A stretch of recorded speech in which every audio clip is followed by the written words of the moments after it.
Thank you, Mr. Speaker. I want to just say that Republicans have endured a rather lopsided relationship with Donald Trump this year, dare I say abusive. So I hope you will consider this a Republican intervention. And for the record, these are not attacks, they are just facts. On health care, Republicans cut $1 trillion from Medicaid with their big, ugly bill, threatening their own vulnerable constituents.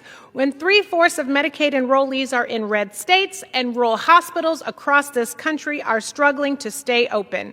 Republicans then shut down the government to avoid a vote on extending ACA subsidies, only for Trump to later come out in support of extending these subsidies. A recent Navigator poll shows that Americans blame Trump and congressional Republicans for rising health care premiums by a 26-point margin. And surprise, surprise, Americans also overwhelmingly blame Republicans for the shutdown. I see tread marks everywhere.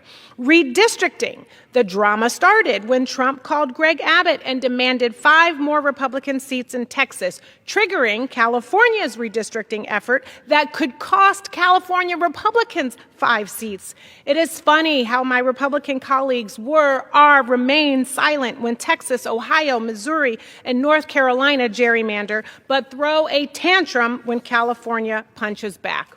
The chip deal, and I don't mean nachos or potatoes, I mean the AI computing national security kind. For years, my China hawk Republicans warned about the competition with the CCP, only for Trump to ignore them and greenlight NVIDIA H200 chip sales to China in exchange for a 25% fee.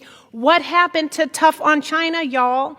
Then the boat strikes. Republicans have abdicated their constitutional war powers authority, allowing the Trump administration to carry out extrajudicial killings off the coast of Venezuela under the guise of stopping drug trafficking. And meanwhile, Trump just pardoned the president of Honduras, who was convicted of helping to move 400 tons of cocaine into the United States. So you need to square the circle for me, y'all. Please do it.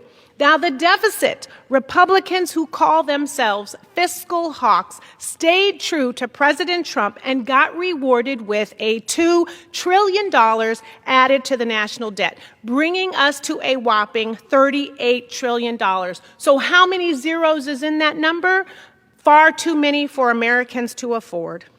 Then there was the mighty whiplash of the Epstein files. Trump and Republicans spent an entire year trying to block the release of the Epstein files, only for Trump to reverse course at the last minute when he realized the release was inevitable. Then tariffs and affordability.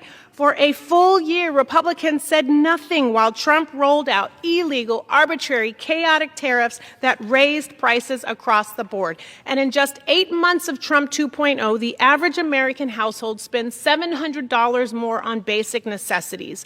This season's most popular holiday gifts are up 26% since last year. And during the affordability crisis, Trump banned the word affordability from Republicans' vocabulary. But affordability is still in the dictionary, and it is still on people's minds. The economy is an A+++ hot mess.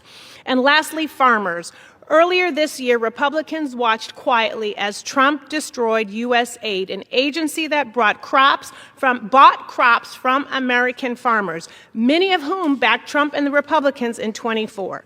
And when beef costs reached record highs in October, they watched again as Trump proposed buying beef from Argentina rather than American farmers. Last month, Republicans forced a vote denouncing the horrors of socialism. This week, they're applauding Trump for using it to bail out the farmers that his administration failed. Please consider this an intervention and get out of this lopsided relationship now.